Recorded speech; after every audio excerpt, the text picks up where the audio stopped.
On je uvijek vjeran onom nekom realnom svijetu u kojemu živimo, iz kojega potječemo i u kojem hodimo. I ne želi Isus stvarati neku sliku svijeta koje nema. I toliko puta svijet je nesavršen, ali čovječe dođi tu gdje si se u ovom trenutku našao i od onoga gdje ćeš vidjeti da je gotovo sve krivo, sve nekako na krivim nekim temeljima postavljeno, učini ono najbolje što možeš. Koliko puta sam čuo i koliko je puta taj prigovor, ma koga ja tamo vidim, ja tamo neću. Pa prigovara tko je sve došao u crkvu, a znam ja njega, znam ja oca, znam majku, znam bratu i sestre, znam. Onda optužujemo u toj kulturi optuživanja političara, ljudi koji nose neki teret na sebi.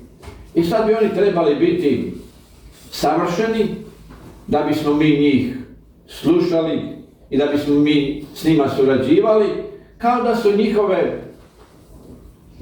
da su njihove nesavršenosti nama razlog da mi onda još više činimo stvari koje su nesavršene, krive i da još više imamo zbog toga pravo ići nekim krivim putima.